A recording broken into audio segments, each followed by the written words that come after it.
call it to order. It is 6:01, so I'll ask, thanks, Yeah. I'll ask staff to take a roll. Yeah. Adjourn. Mayor Devine. Here. Wayne Clark. Yes. David Roshka. Present. Eric Torkelson. Here. Kathleen Dagenhart. I'm here. Great, thanks, Kathleen.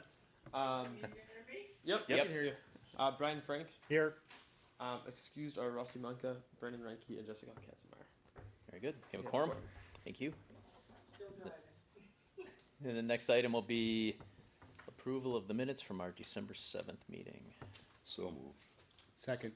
Okay, we have a motion, we have a, Mayor Devine, I just had one item, if I may, just follow up with staff on from our previous meeting. on the minutes, or, Yes. okay, It's 3A and 3B, it's the community living arrangement, I believe it's 1467 South 75th Street. And at our last meeting, I know like one of the comments I had brought up was just about general property maintenance and upkeep. And so I'm just looking for like some feedback. I believe this went for a common council review in January, so I'm looking like if there was any citizen feedback and kind of what common council feedback was. Steve or Zach, if either of you. Yes, Steve, if you wanna. Speak to that. Sure. Yeah, there were two residents that had provided comments at the meeting, and with respect to concerns about the condition of the property, and then also some goings on, you know, as employees get dropped off for work.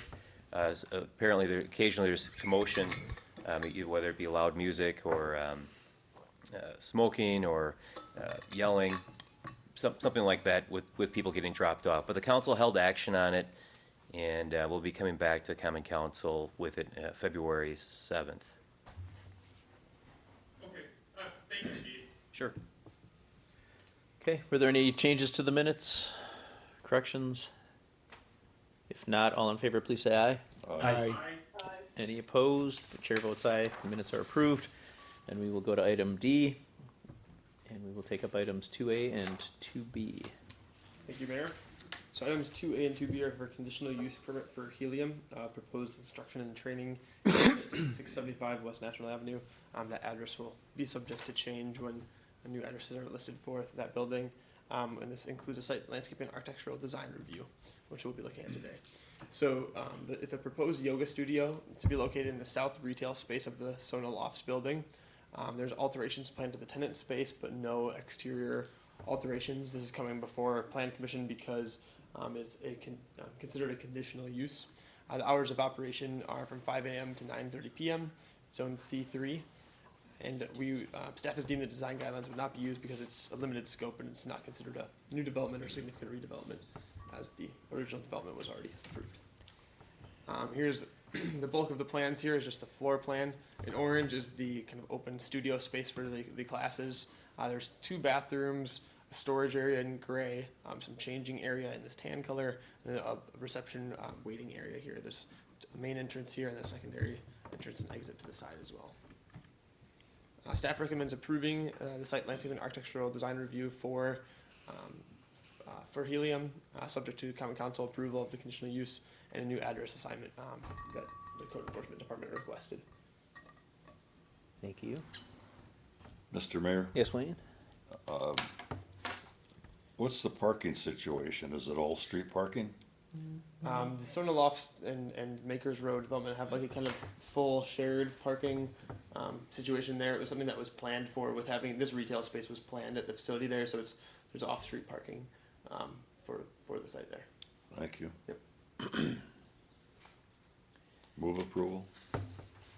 Second. I'll say you can give that to who you choose.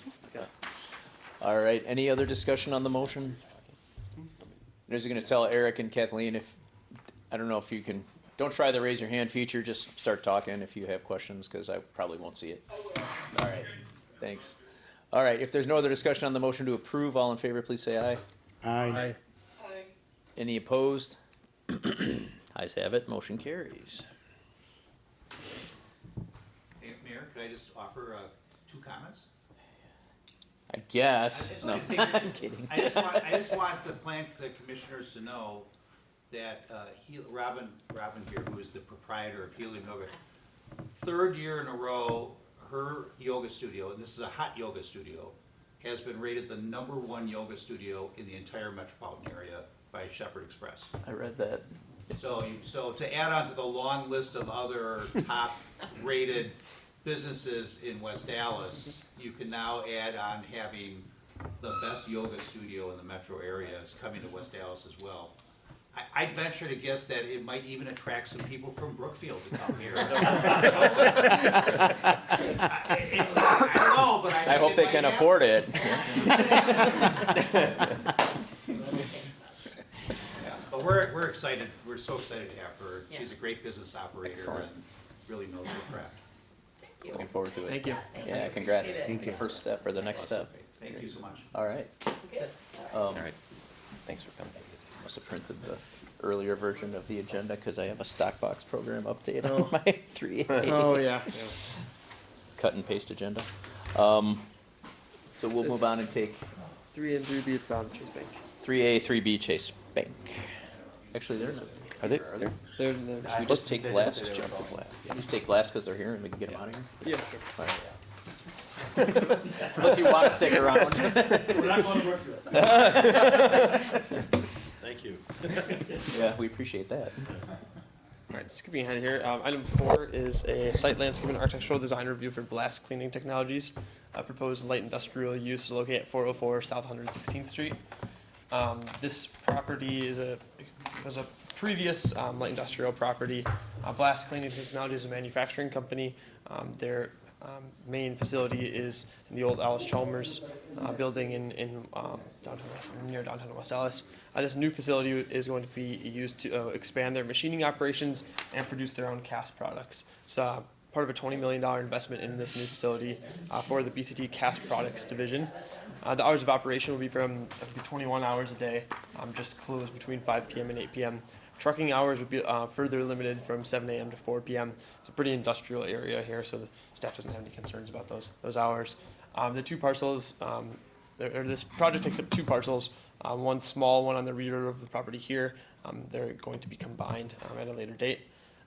The zoning is I1, and light industrial is a limited use. Now, most foundries, your typical foundry might be considered a heavy industrial use, but this is not your typical foundry. Blast is going to be building a world-class advanced foundry. This has a lot of features that up its classification from what a typical foundry would be, heavy industrial, to a light industrial, and would allow it to be in this zoning district. There's a highly automated molding system. They use high-quality ceramic in place of the traditional sand, silica sand, for the cast products. These ceramic sands can be reused and produce a lot less dust and other issues than that sand does. There'll be vibration absorption and a closed-loop thermal reduction system, which eliminates a lot of waste. The casting process will really, you won't even be able to tell what's going on outside of the building. There's almost no impact.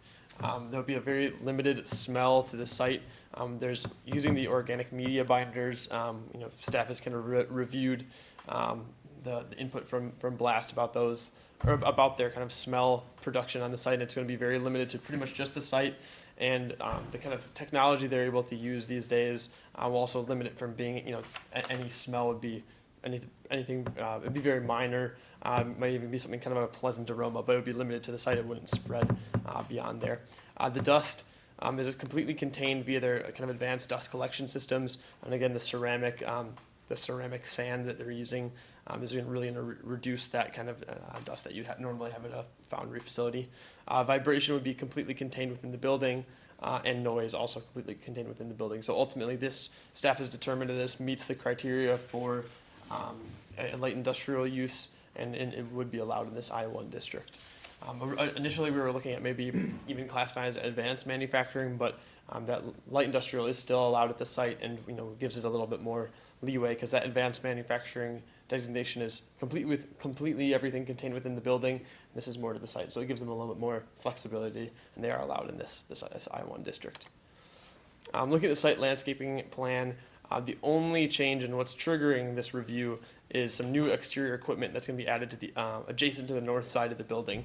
There's already some equipment on the exterior here. They're going to be adding some new things, including like a dust collection silo and some other implements. There's no landscaping changes, though Blast is refreshing some of the kind of dead plant material that's along the west side by the front of the property. Looking at the architectural plan, there's really no changes to the main elevations. The equipment will be added here to this north elevation. Some of it does rise beyond the height of the building. It's located about mid-building, so you weren't really even going to be able to notice this from the street. And again, it's an industrial area, so this is kind of, it does fit that area. They're going to have some ceramic sand silos here. Here's the dust collection system. They're also going to be adding some cooling systems off to the side here. A new electronic transformer, a backup generator, or another backup generator here. But as you can see, there's already some existing equipment on the side of the building as well.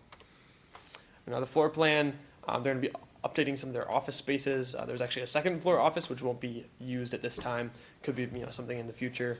They're going to be adding a locker and shower room for their employees with men and women's bathrooms and stations. There's going to be them just manufacturing on the main floor, taking up this space. And most of the investment in this site is really in that equipment, which is very technical, very expensive, and it's going to take up the bulk of that cost. So as it relates to the design guidelines, staff has deemed that the design guidelines are not mandatory for this project because it's not considered a new development or significant redevelopment, and there's really just minimal site changes. Looking at the design guidelines, it does satisfy most criteria. Ultimately, staff recommends approving the site landscape and architectural design review for Blast Cleaning Technologies. Upon these conditions, one is just updating their site plans to show those some bollards protecting the exterior equipment, which they have since satisfied, and then also just showing the width of the north side drive lane. Engineering had some concerns that there might not be enough space to back up in there, but even with the bollards, it's still 20-foot width, which is sufficient for those kind of driving maneuvers. They'll also be another condition is to produce a certified survey map to combine those front and rear parcels, which Blast has agreed to do, and then also just replant the dead and missing plants in accordance with that previously approved landscaping plan in the front. Any comments or questions from the planning commissioners? Go ahead, Wayne. Thank you.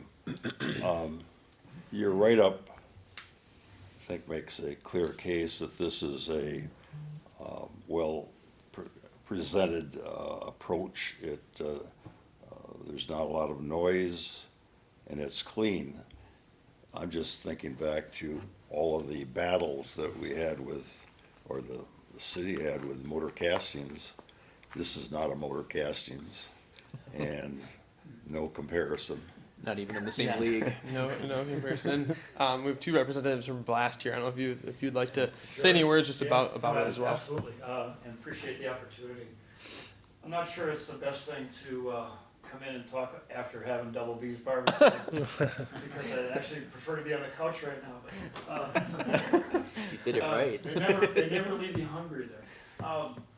So, needless to say, Carl Panzadegen, by the way, owner of BCT. We love being in West Dallas. Our business has flourished ever since we moved here. It's been great. The foundry that we're talking about is truly the foundry of the future. I've been in motor castings. It will be nothing like it. I've been in probably 300 to 400 foundries in my career. The foundry, the pictures that you're seeing are from a foundry called Dualtech out of Indiana. And when I went to see that foundry early this past summer, my jaw dropped, and I realized what was actually possible. And that's what really started moving some things. We're actually going to take it even a step further we talk about ceramic sand instead of ceramic media, which is it's ceramic instead of sand, which creates the silica, which creates the health problems and all the dusting. Ceramic media doesn't necessarily break down and cause dusting. So this facility doesn't even use ceramic. They still use sand, but just properly designed. It's about the same size. It does the exact same thing. To put it in perspective, for example, when Briggs and Stratton and the old Milwaukee ductile iron were here, they were producing probably somewhere in the neighborhood of 40 tons an hour of iron. We're doing 4 to 6 tons a day. So this is a very niche foundry, designed for a very niche product, and we're captive to our product. We're not going out to, compete with our customers, which are foundries and forge shops. We're basically focusing on equipment that can run our product, and we can dial in, like the vibratory systems that we have. We only have one vibratory system, which you see in the lower right-hand corner. Again, we isolate it from the floor. Never notice it even when you're standing next to it. So a lot of precautions will be taken into it. At the same time, one of the basic needs, I think, of today's foundry is everyone has a problem getting employees. So we're going to do what we do over here at the Ellis-Chalmers facility. We're going to pay probably some of the highest rates in the area. We're probably in the 80th percentile for the whole Milwaukee metro area as far as what we pay welders and machine assemblers and what have you.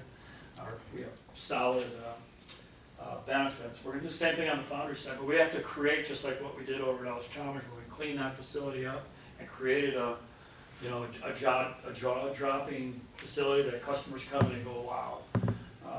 Had that experience early last week with a VP of Grady Foundries who came in and just like, you gotta be kidding me. So it'll be a facility that will be world-class. It'll be something we want our customers to come in and see and be incredibly impressed. So it will not be the typical foundry dungeon. So that is something we really look forward to. So, Thank you. yeah. Thanks, Carl. Any other questions? I was just gonna ask, is that planning on expanding then, like in the future, because you want both lots? Is that, or is that more for storage? It doesn't hurt to have that additional space. It just so happens that could probably cover another 80,000 square feet if we needed it. So Okay. we like that ability to expand. It wouldn't be for our primary operations, but as we look down the road, what could happen here? Our business has grown 1,500% in 10 years. We're seeing this. This gives us an edge that no one else in the market worldwide even has to be able to capture that and do this on a captive basis. So it's great that this extra lot space gives us that opportunity to expand. I don't see that being needed on the foundry side, because ultimately when we talk about a two-shift operation, that's probably 3 to 4 years out. And even then, we're well below the capacity of the equipment that we're putting in. So, Okay. But yeah, it's great to have that potential to expand. I move approval. Okay. Second. Okay, we have a motion, we have a second. Any other discussion? Hearing none, all in favor, please say aye. Aye. Any opposed? Chair votes aye, motion carries. Thank you. All right. Thank Yeah. you. Looking forward to it. You guys are all welcome when we get it around. Everyone's met Jack Kovneski, I think, the last meeting, so yeah. This is going to be his first presentation to the Plan Commission, so take it away, Jack. Here we go.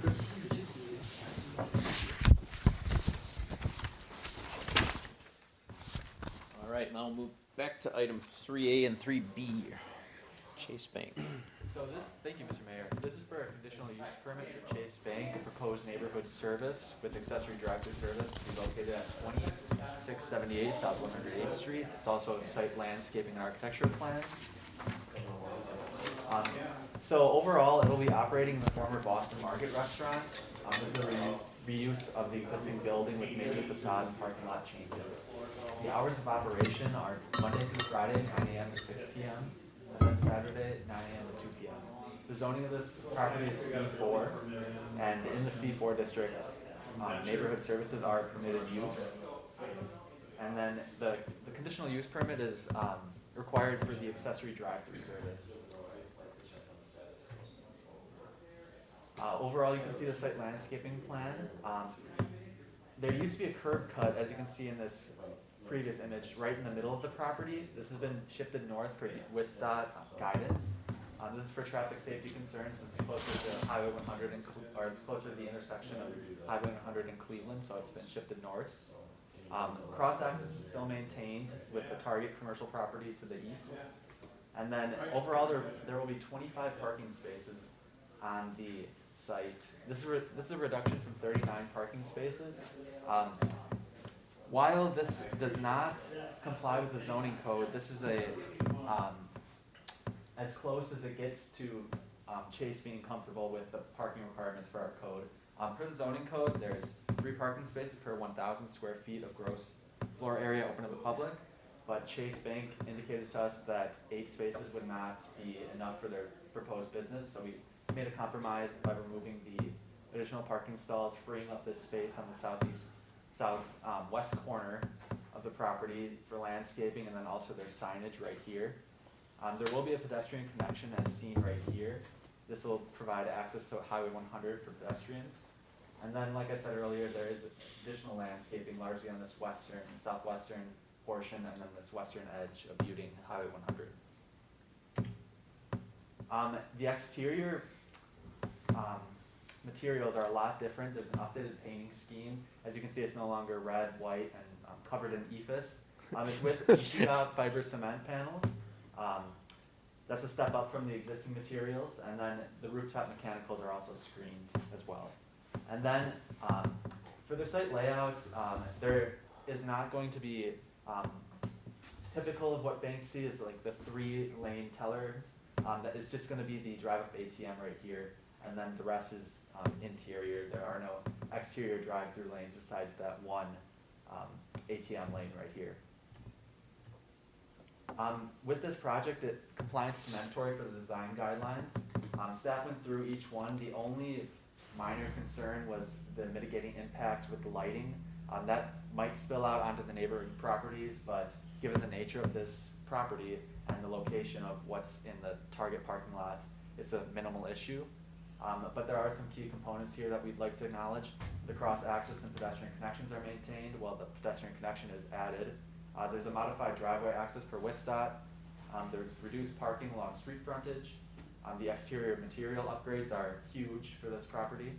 And then also the additional landscape and reduction of impervious surfaces. With that being said, there is a recommended motion for approval for the Plan Commission. Thank you. Thanks very much. Any questions from the commission? Wayne? Mr. Mayor, thank you. In the past, and still currently, you can drive around the Target parking lot and dip down into the restaurant area. I can't figure out from the arrows you have here, is that still in place? Yeah, I think that's the existing curb cut there. Yeah, so Target's up here, so you can still drive in that same. Does Chase agree with the modification on the parking? Yes, yeah, we made a compromise with them. Originally, they were reducing about 6 spaces, but then we after further clarification, we reduced down to the 25 parking stalls compared to the original 39. And because it's a legal non-conforming use, because the parking lot's already there, it doesn't require the common council to waive that standard. We're just kind of, a lot of times, like, the similar thing happened with O'Reilly, when, new business comes on, they wanna do some changes, we require them to reduce the parking, to come closer to compliance with the code, but it doesn't, because it's a legal non-conforming, it doesn't require the common council actually take an action to waive the requirement. And on the Highway 100 curb cut, you moved that to the north, is that right? Yeah, that's closer to the north by where Burger King is currently. Have our traffic engineers looked at this? Yes, engineering has looked at it, and this was largely based off of WSDOT, they guided us for this project, largely because there's safety concerns with the existing curb cut being so close to this intersection of Cleveland and Highway 100. When will remodeling begin? It hasn't been indicated at this time, but very shortly, because they have submitted their sign plans, so I expect this project to be moving along shortly. Thank you, I'd move approval. Second. All right, we have a motion, we have a second. Is there any other discussion?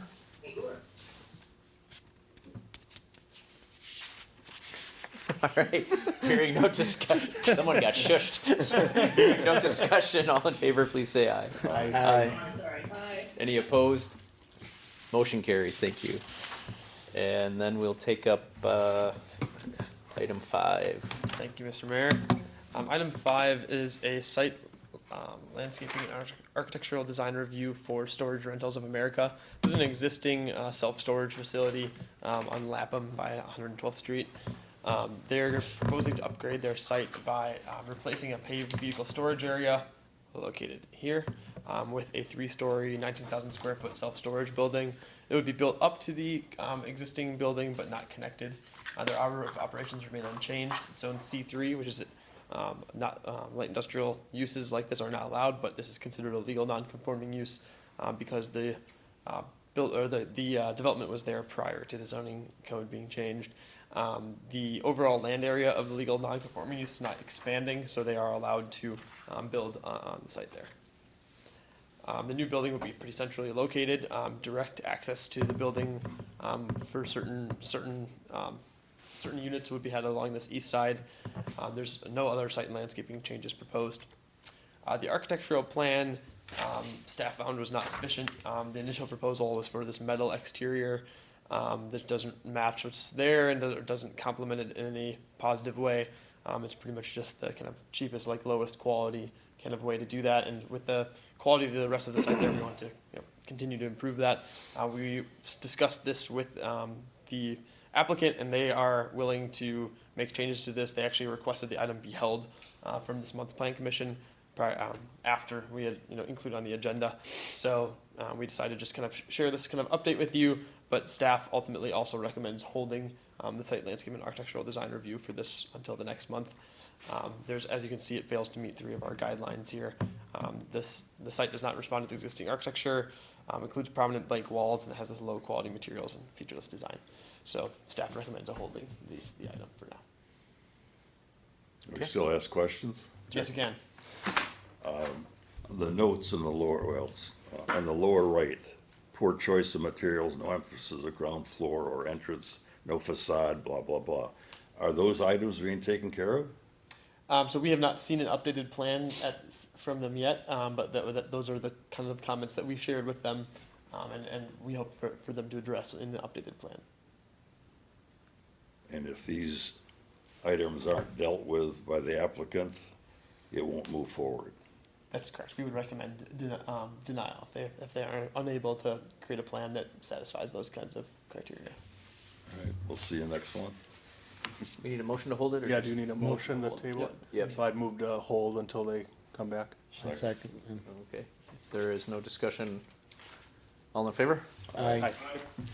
Opposed? Items held. Move on to item 6.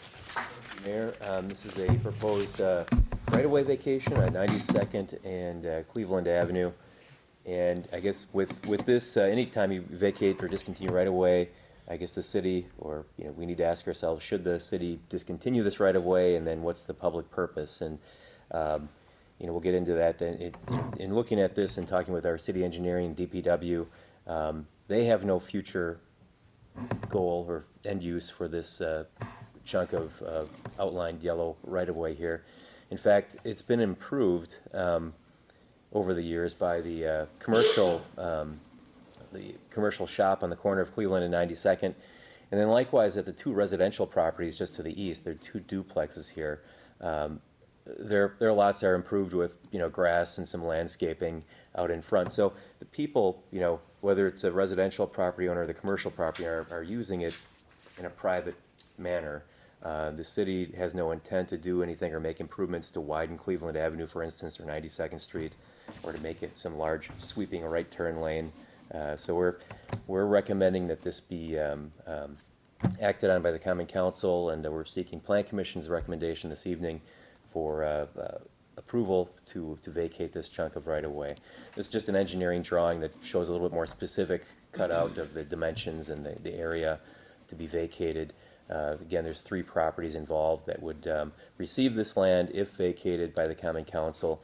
And then just a street view of the commercial shop. This is an older picture. This is Parthenon, but it's since been converted to Cleveland Liquors, and updated a bit. That was before the Plan Commission last year. And then these are the residential lots just east, just over here, just to the east of the liquor store.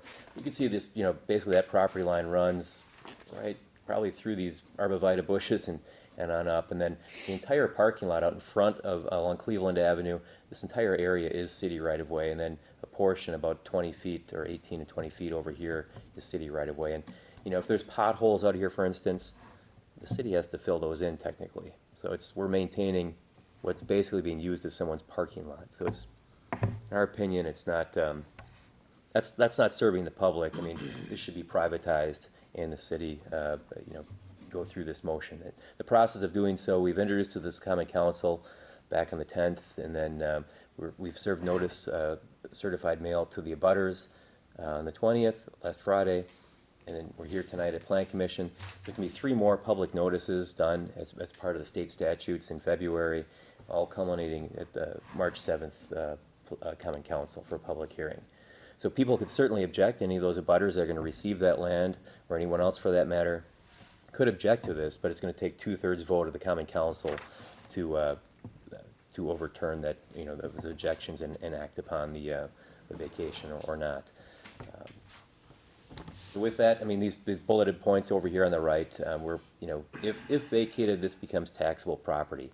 So the land gained by the commercial shop is then taxed accordingly, and then the 2 residential lots as well. So We like taxable, don't we? That was my question. I believe That's so, gonna be my yes. question. Yeah.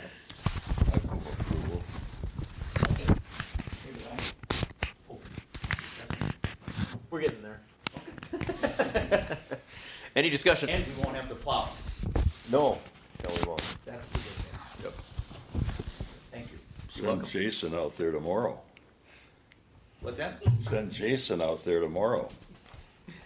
Start collecting. It's early in the year. All right, all in favor? Aye. Aye. Any opposed? Ayes have it, motion carries. Thank you.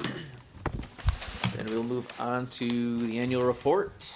Thank you, Mayor. So item 7 is just briefly sharing our planning and zoning 2022 annual report. Just kind of a summary of some of the planning activities that happened over the last year. We had some pretty big developments on our end that the Plan Commission approved. The comprehensive zoning code update was done in May and then adjusted again in September.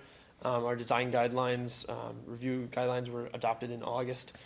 We're just starting to see those being used now as we've had some, you know, starting to get more bigger developments coming in. I think in the coming months we'll see some big projects that, you know, can use those as well. And then in October we eliminated split zoning citywide with the last of over 300 rezonings. Big year for rezonings. 383 properties were rezoned by the Plan Commission and Common Council. So good work on that. We had a lot of different public engagement opportunities as well, a lot of neighborhood meetings, public hearings, and hundreds of survey responses from our various surveys related to like the design guidelines and zoning code updates. We had kind of a dip in some of our number of approvals, 24 site landscaping architectural approvals, 14 conditional uses, but still a lot of business occupancies, 167. So one of our big projects this year was that downtown plaza that was approved a few months ago. Some from across the city, you know, a lot of stuff from the different areas. Our Reenergy's training center, the visibility center opened. We had that Big B coffee approval all on the west side of the city. Then several new businesses opening: Bread Peddlers, Taqueria El Toro, Ope, and some other big kind of developments on the east side that included the Deco, Sona, and Makers Row, and the 3 Leaf apartments that were approved previously as well. So just wanted to thank the Planning Commission for all your hard work in 2022, and looking forward to a good 2023. Of note, on the Sona redevelopment, you know, Bob Monnet was here before. I'm not sure if he mentioned it during Plan Commission or maybe it was before the meeting, but they have 110 market rate units within that facility, and people are starting to move in, and they've leased up. I think they've got 10 of those 110 left. So it's well ahead of schedule. Again, another very successful apartment facility for Mandel and for the city, for that matter. What is the visibility center? That is it's a Beyond Vision. Beyond yeah. Vision, and yeah. yeah, The old Sam's Club. Yep. Got it. Any other questions? Yes, Mayor Devine, I had one. Yeah, first. Eric, go ahead. I saw that, there was the OpenGov, platform, or, yes, for, the workflow for the permitting and application process. Yeah. Is that possible to have this put on the docket in 2023 for a plan commission, just to get like a high-level overview of how Yeah, this sure. workflow process works? Absolutely, yeah. Yeah, we can add that to our next plan commission agenda to give an overview of the OpenGov processes and applications. And we actually That'd are, be nice, I appreciate it. I know we had, talked about that a little bit in 2022. yeah, and we actually are just about to implement like an updated version of our planning application that's used for all the kind of planning commission things. We know we've been using our original OpenGov application since I think like March or April of last year, and we found some kind of new efficient ways to do things on there, and so we've actually, with the help of our clerk's office, just kind of completed an update to that. So yeah, we can kind of share some of those different applications and stuff with the plan commission, kind of give an overview of how the OpenGov stuff works. It works really well compared to previous stuff, so yeah, it's pretty nice. Perfect. Yeah, looking forward to it. Thank you. Yep. Any other questions? All right, then our next item is the updates. Thank you, Mayor. It's the last item tonight. Some updates, and conveniently, some of these were already brought up already today, so we can keep it quick. But Oh, yeah. the 83rd Street Industrial Building permit was approved on 12/8. This is just north of, this is NNS Towing. Yeah. There's kind of an industrial facility that Plan Commission recently approved. That building permit was already approved. The Nubius Couture is a massage therapy use that was approved by our common council on the 10th, at the same time that CBRF expansion was held by the council after some of those concerns about the operations and size. And then Soda Lofts, the first residents moved in, as Steve and Bob mentioned before. Some nice pictures of some of the move-in taken from their Facebook, and the state of that building there, as it's really, really close to full completion. So anyway, a lot of good progress on some of those things. Eric, to your question before too about the CBRF, the point number 3 up here. So at the council meeting, that was held by council, and since that time, Alderman Weigel and I met with the owner operator of that building. And it's a new owner. They've owned it since the beginning of 2022. And they've since been licensed for up to 14 persons. But with some of the concerns that were heard at the council meeting, we met with her afterward, and she's willing to do a number of things, install cameras, property maintenance. She's gonna be putting in new windows and a new roof on the building to sort of upgrade the look of the building, freshen it up, and for maintenance wise. So she's doing a number of things in response that she was planning on doing, but that are hitting some of the points that were brought up at the council meeting. So that being said, it has to come back to council for approval, for consideration on the 7th of February. Great. Yeah, Steve, thank you very much. I appreciate that. Sure. All right, no other questions? Then our next item is very important. It's item E, which is adjournment. Does anybody wish to make a motion to adjourn? Motion to adjourn. Second. It took forever. All in favor? Aye. Opposed? All right, thanks, everybody. We are adjourned. All right, Thank you, sir. thank you. Thank you, everyone. Thanks.